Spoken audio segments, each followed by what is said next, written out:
Welcome to the Falls Homefront, where Wichita Falls leads in North Texas real estate, business, and life.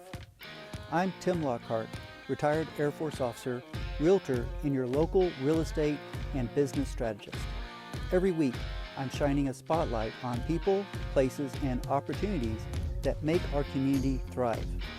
You'll hear real estate tips, market insights, and inspiring conversations with local leaders, entrepreneurs, and fellow military veterans.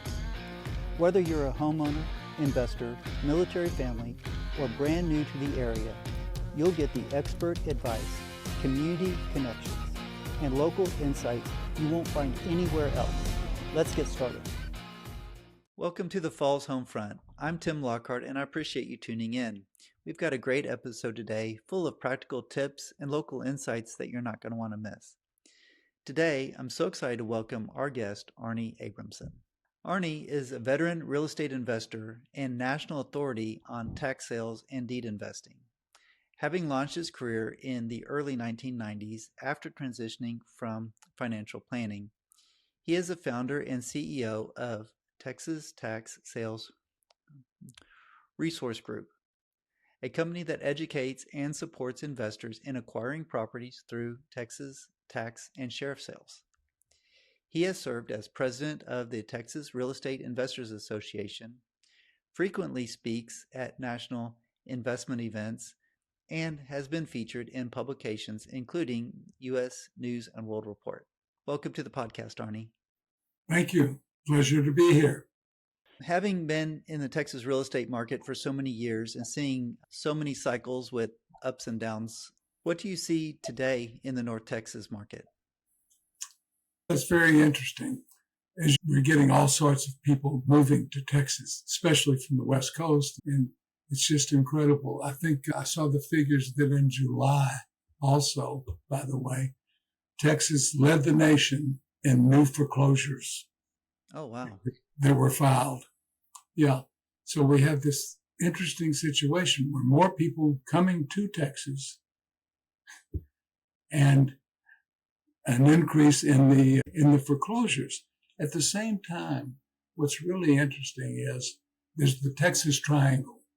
If you can visualize the map of Dallas-Fort Worth at the top and going down to Houston, then over to San Antonio, and then straight up, and it also includes Austin. You've got the 5 biggest cities, and that is 2/3 of the population of Texas is in that triangle. That means 1/3 is out, and that's 11 million people. Yes. So it's really, when you talk about what's happening in Texas, I'm glad you specified North Texas, because that's, of course, where we're both located. And what we're seeing is a lot of new people coming into the DFW Metroplex, but also the small towns around there are growing like crazy. 2 years ago, the fastest growing town in the United States was Salina, 40 miles north of Dallas. Yes. Last year, it was just east of McKinney. I forgot the name of the town, but last year. And so what's happening is the cities are growing, but the towns are growing like crazy also. People are moving out of the big cities. The people from out of state are coming into the big cities. A lot of people in the cities are going out to the smaller areas. And what's happening is they're growing. And I think there's a big move. A lot of people now are able to work from home at least 1 or 2 days a week. And so they'd rather do the long commute once or twice a week and be able to have a bigger home, a bigger place, less traffic and all this stuff for the whole family. So I think that's especially true in North Texas. Long answer to short question. My apologies. But. Oh, no, that's great. No, that's very helpful insight. I appreciate it. Yeah, you mentioned that foreclosures are up. What's happening in the tax sale and the foreclosure market today? We're seeing a lot more counties registering for foreclosures than we've seen in recent time. And the transition is this: the prices have gone up so much that now almost everybody's got to have a mortgage. If most people who have a mortgage have the mortgage company make their tax payments. Some do not, but some do. Well, that's very interesting because if they default on their tax payments and they're not included in the mortgage payments, then it's going to the tax sale. If it is included, what will happen is it'll go to the trustee sale, which is the mortgage foreclosures. Now, this is a long answer to a short question. My apologies, but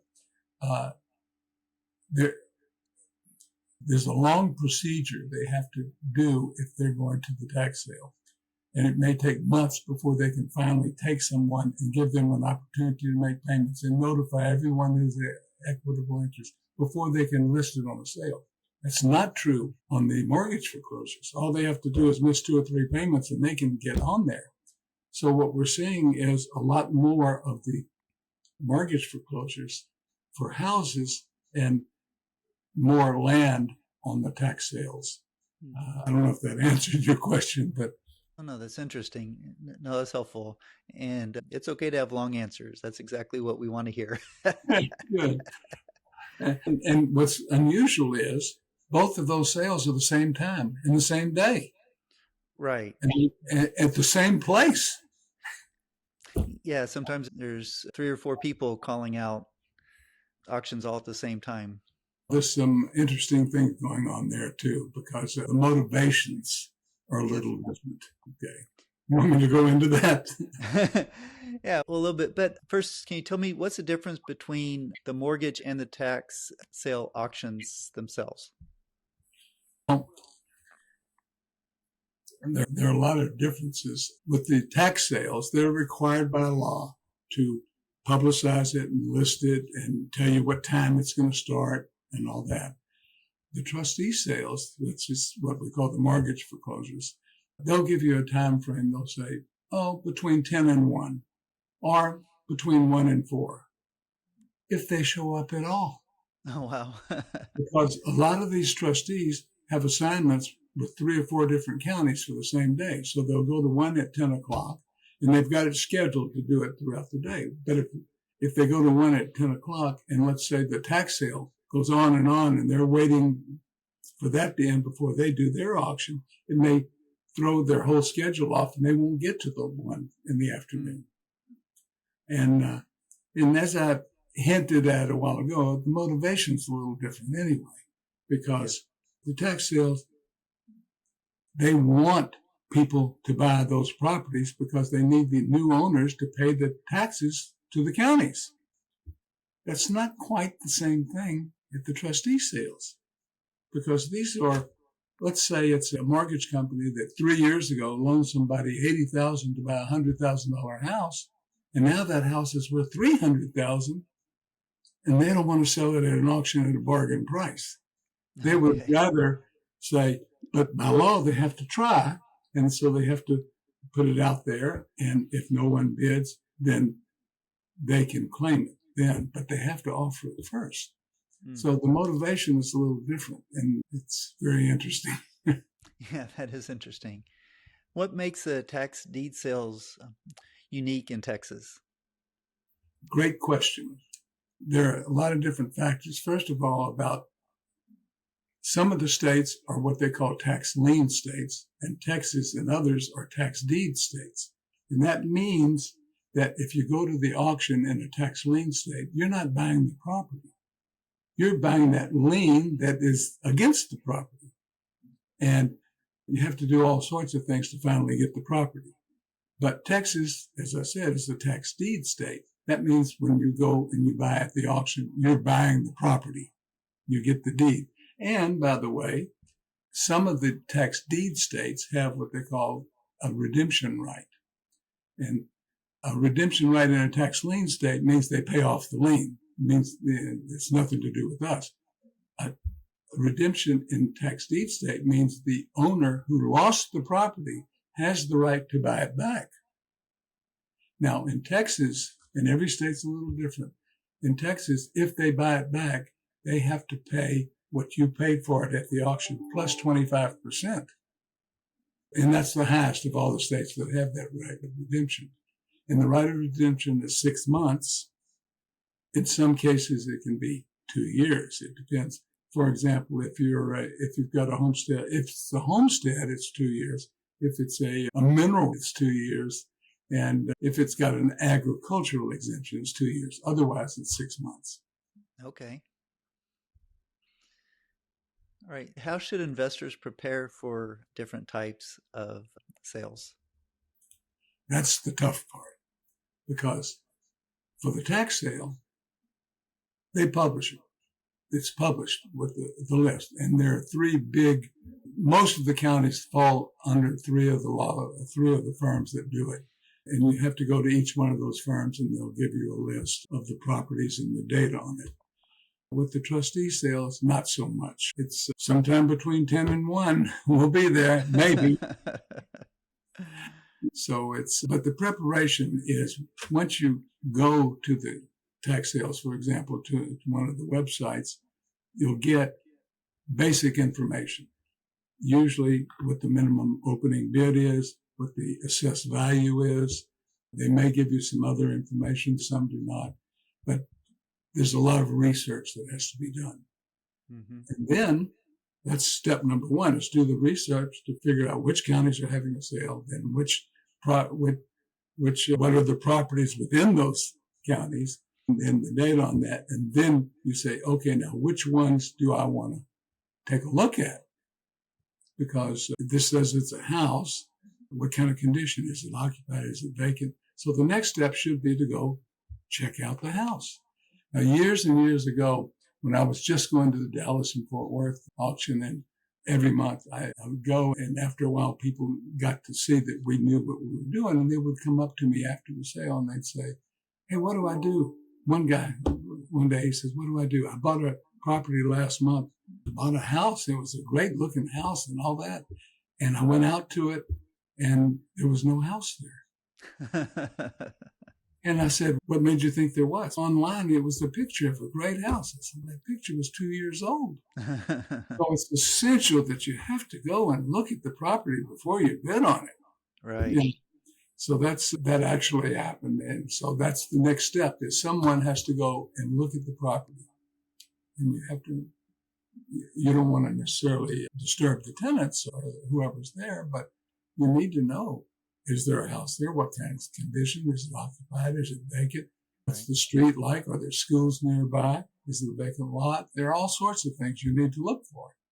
And then the next step is, okay, this is what the value is. This is what the minimum bid is. How much should I bid?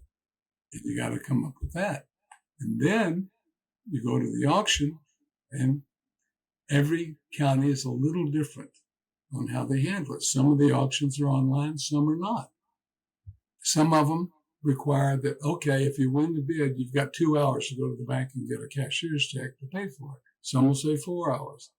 Some will say 30 minutes. In Tarrant County, for example, it's a very short period of time, but all the banks are right across the street from the courthouse in Tarrant County, so it's not going to take you long. But that's not the case in a lot of the smaller counties. So that's how you do it that way. Now, the problem with the trustee sales, they may or may not show up. That's so that's the big difference, really.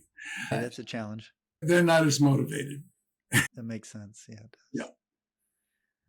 Yeah. Why do you find less competition in this than in other aspects of the real estate market?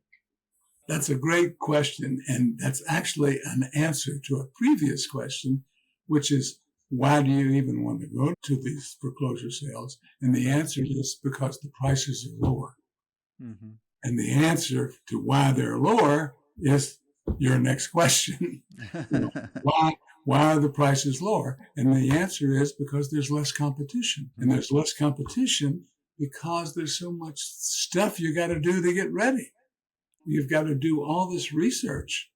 And first of all, I don't know of anyone who is teaching about. I was amazed. There are a lot of people who sell you lists, and they'll say, hey, here's what you can do.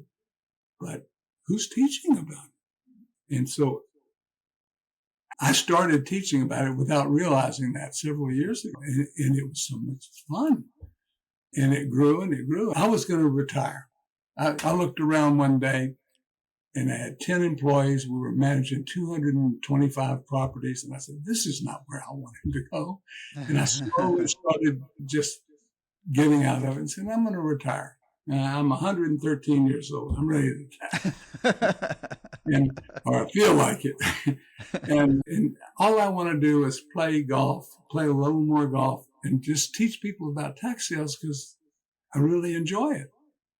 Hurt my shoulder, couldn't play much golf after that. Oh, no.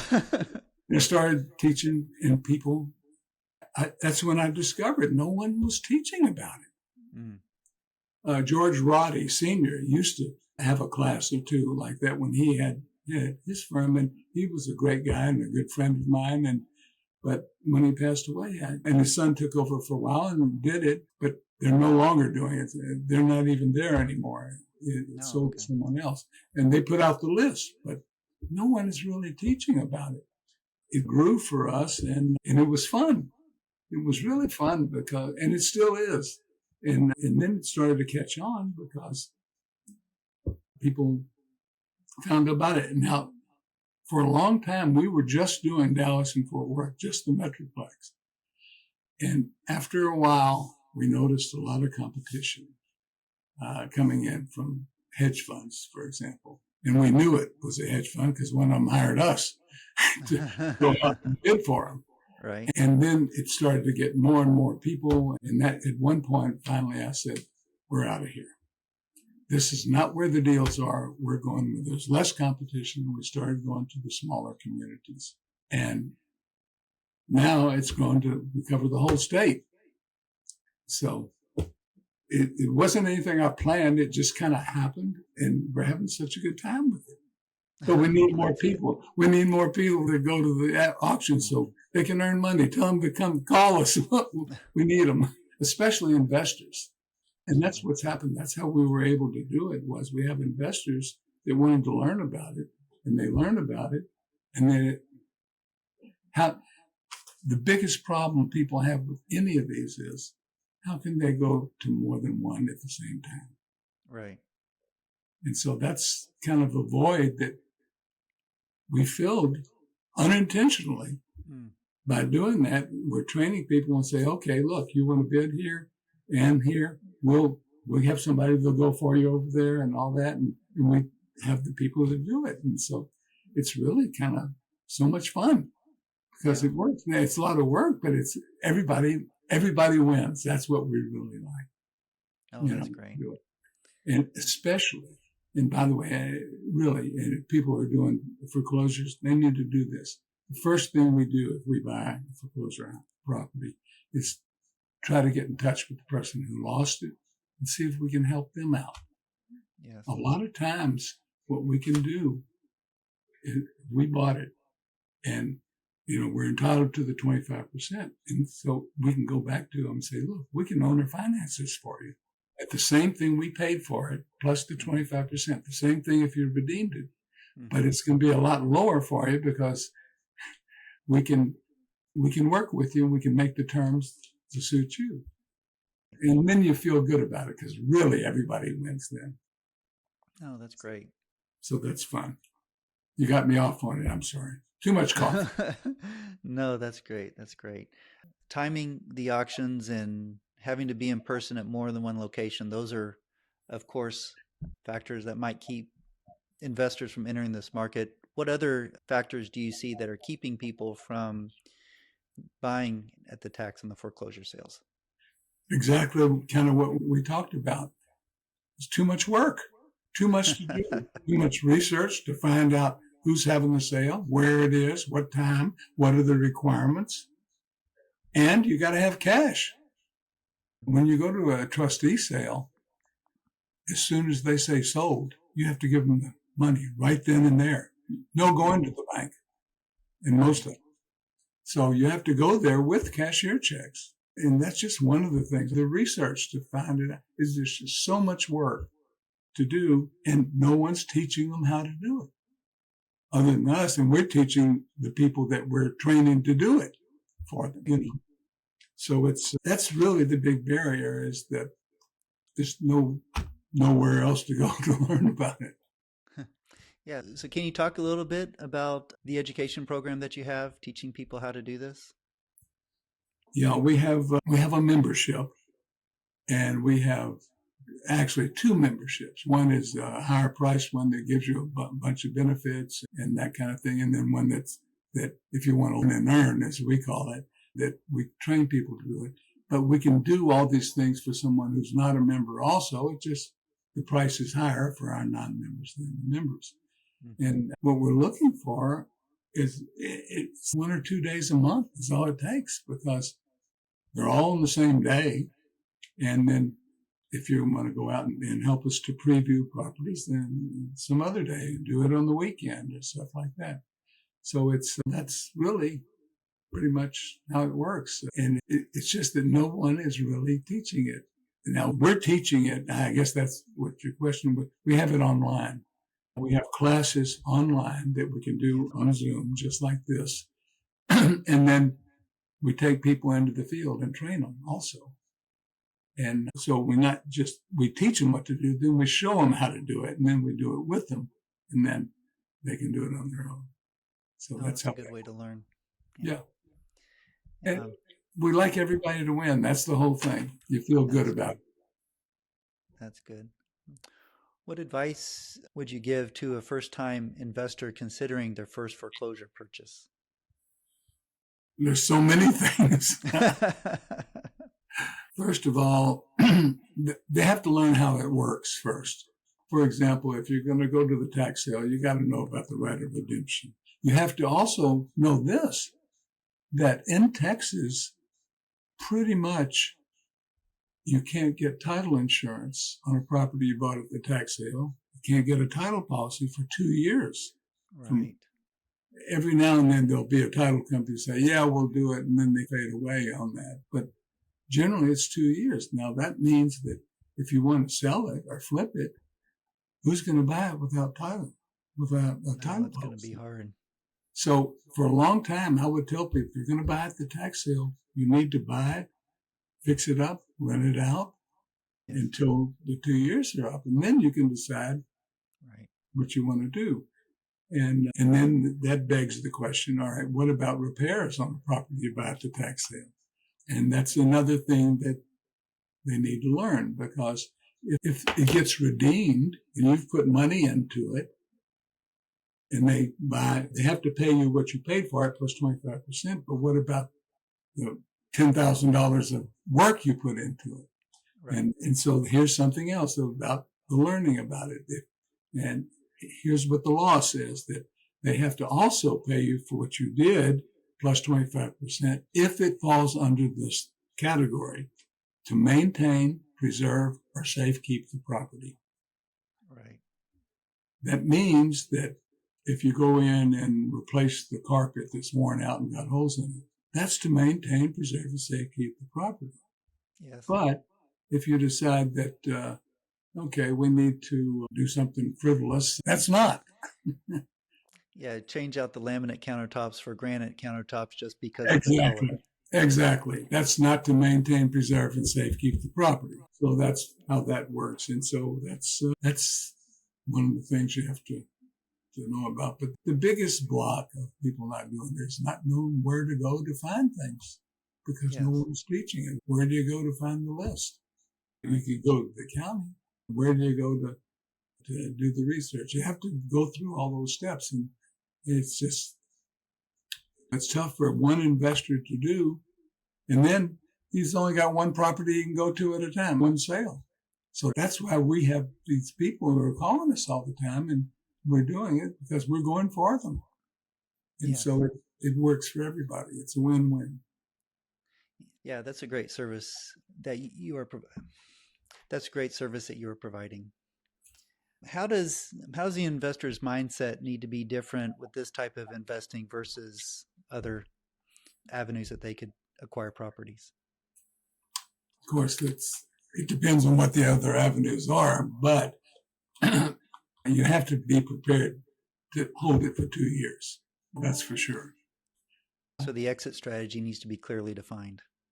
Yeah, and you're tying up money for 2 years. And also, by the way, in the tax sales, in the trustee sales, for example, you don't have all those things. So you can buy a property there and you can turn around and flip it. Or you could go and get your part of your money out by getting a loan on it. But you can't do that at the tax sales because no title insurance. Right. So those are two different deals entirely, and it's a tough deal if you're trying to go it alone. That's what's tough. Yeah, that's great. Thanks again, Arnie, for being here. It was great having you on. How would listeners connect with you and contact you for more information? It's our website the main website is the txtaxsales.com. It's Texas Tax Sales. txtaxsales.com. We also have started to build a separate website for the trustee sales. Just the best way is just call me or email, or it's Arnie at txtaxsales.com. Okay. Or I'm happy to take phone calls. Should I give you my number? Sure. It's 214-869-7188.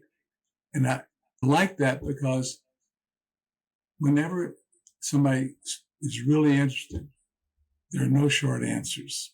And so to try to type back and forth, it takes forever. But on a phone call, we can cover a lot of areas, and I'm happy to do it. I really am. Nice. I enjoy talking to people and doing it. And that's what it's all about. If you enjoy what you're doing, I know you do, it's fun. And it's not work. It is, but it doesn't seem like as much work, but it's good work. You feel good about it.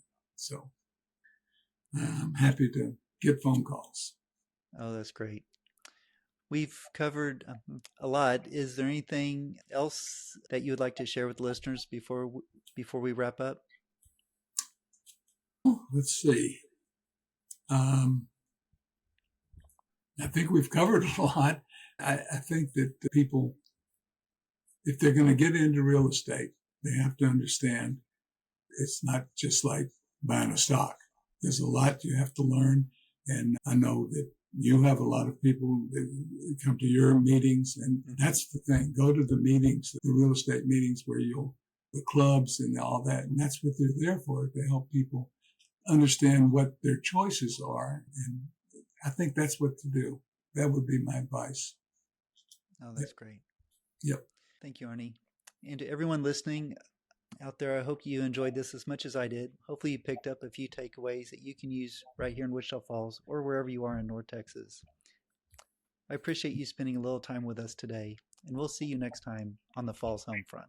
That wraps up another episode of the Falls Homefront. I trust today's conversation gave you some useful insight for your real estate journey and life here in North Texas.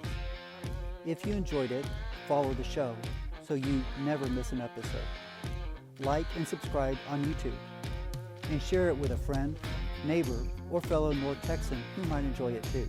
For more resources, local insights, real estate tips, and how to connect with me, head over to timlockharthomes.com. Stay tuned for more stories, strategies, and connections that help you thrive in Wichita Falls and beyond.